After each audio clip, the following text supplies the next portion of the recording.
Hello, welcome to Ideas Pod from Firstpost and the Observer Research Foundation. My name is Dhruva Jaishankar, Executive Director of ORF America.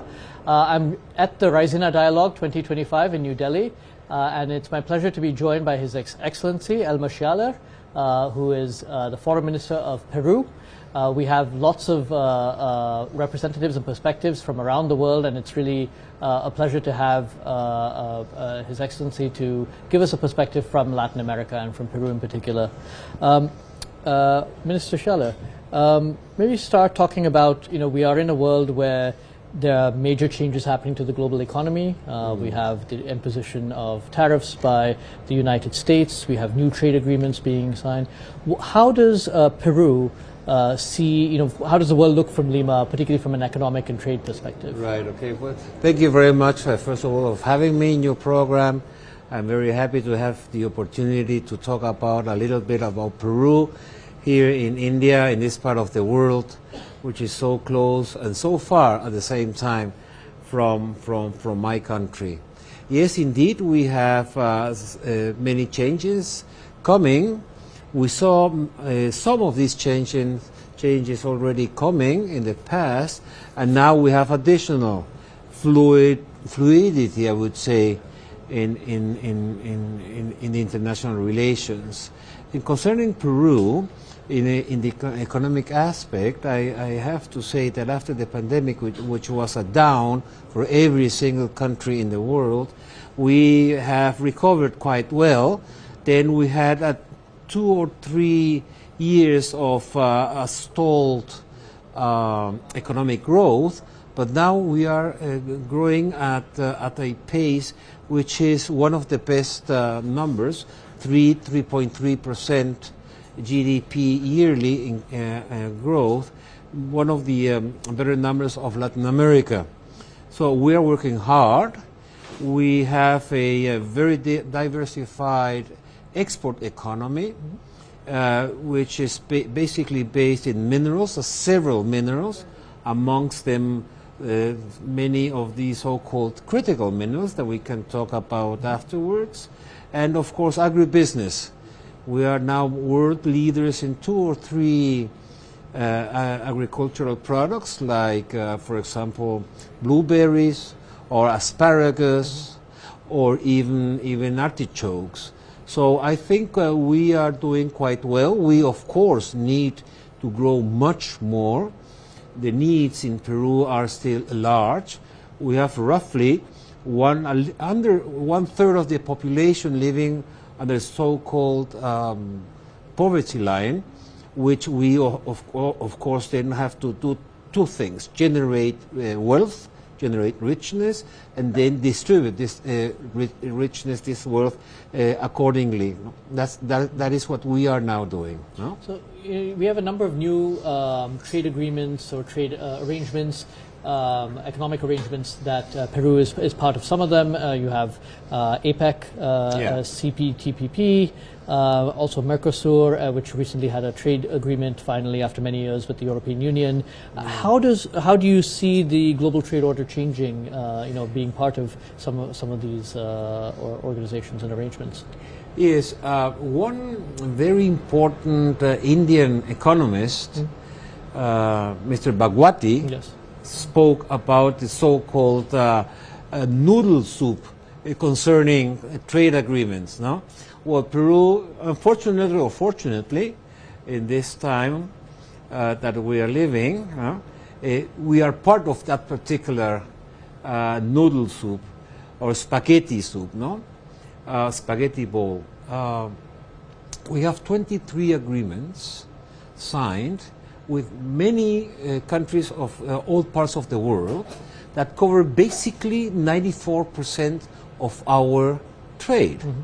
So in this sense, unless there's something very, very serious going on, we have a very stable scenario for our products. Mm-hmm. That doesn't mean that we are actively looking for alternatives, that in one case we have problems, or there would be problems in 1 or 2 areas. How can we reconduct those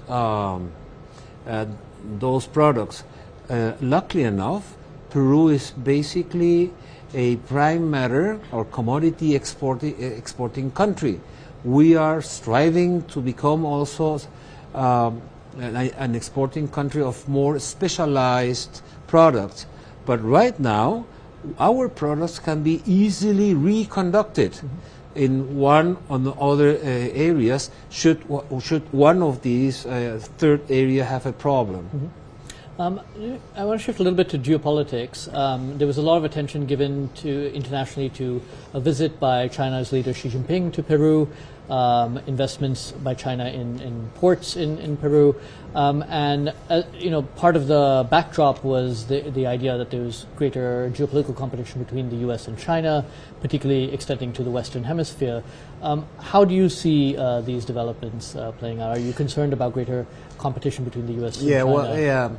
Well, I've heard already these arguments by some friends of ours in the United States, and in reality, this is something like an ex-post theorization of what really happened. What happened in Peru and in Latin America is that it ceased to be a rather interesting economic area for the United States. And then you had other countries, not only but specifically China, who saw the opportunity to invest in Peru. No? We had 15 years ago a trade, for example, amount of roughly $9 billion with both countries, China and Peru. No? 15 years later, after signing on different dates our bilateral FTAs with both countries, we have with the United States a trade amount, total trade amount of around $20 billion, compared to the $30 billion that we have with China. So we have 1/3 more trade with China than with the United States, being an open, leveled playing field for all players, trade and business and investments in Peru.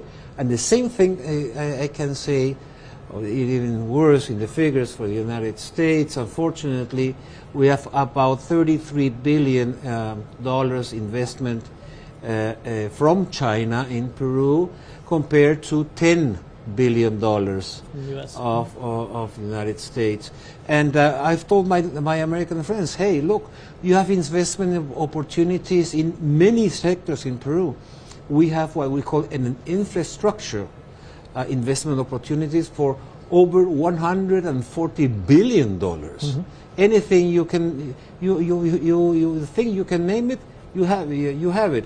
Trains, electricity, telecommunication, bridges, roads, hospitals, school, everything. $140 billion investment opportunity, which is of course also absolutely open, and we were more than glad that Indian investors come to take advantage of that particular opportunity. But this is not all. We have also more than $63 billion investment opportunities in mining projects, projects that are ready to be financed, but they are there because financing is still lacking. So, I mean, this is not. That's why I say this is an ex-post theory about that there is like a confrontation in Peru. Well, there's no confrontation in Peru between any countries, the United States or China. What we are trying to do, we Peruvians, we try to develop ourselves. That's what we call a active neutrality. So you mentioned mining. One area of considerable and growing interest around the world is minerals, particularly what are called critical minerals. What are some of the areas where Peru sees itself as a potential provider? It has large reserves of, and how concerned are you about bringing some of that processing and associated other technology, other parts of the value chain to Peru as well? Yes, well, I think the last part of your argument is very important for us. We want to keep on selling raw materials, of course, but it's also our aspiration to become part of the value chain by transforming to some extent, no, if not the whole percent of the transformation value chain of these minerals in Peru. We have from these so-called around 17 critical minerals, we have around 7 or 8. We have zinc, we have copper, of course, we have iron, we have bismuth, we have indium, we have graphite, and we have, of course, a lithium. So I think we are well kept in having those minerals be ready to be extracted and exploited, but of course we are also seeing that some of the transformation process takes place in Peru, so that this added value also stays for the benefit of our nationals. No? Okay.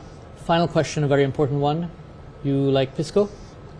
A little bit. Of course I like pisco. There's no Peruvian and advice, doesn't like pisco. And advice how best to drink it? Oh, cricket. This is a beautiful sport. I love it because it's so dynamic. But the rules, for me at least, are very complex still. So we'll do a swap on that at the end. Perfect. Yeah. Thank you very much. Thank you for a conversation. I think it is a very exciting time, I think, for India's relations with Latin America generally, and with your country as well. And I think hopefully we'll see a lot more on trade, on security, on critical minerals in our... We have, if you allow me, we have Peru and India have like a gravitational attraction to themselves. And this ought to be strengthened and formalized by FTAs. For example, we are negotiating one FTAs and other joint actions, as both are cradles of civilizations, Peru and India. So maybe next time we can have a Machu Picchu dialogue, and perfect. Cooperate right now. Thank you very much. Thank you very much. Bye.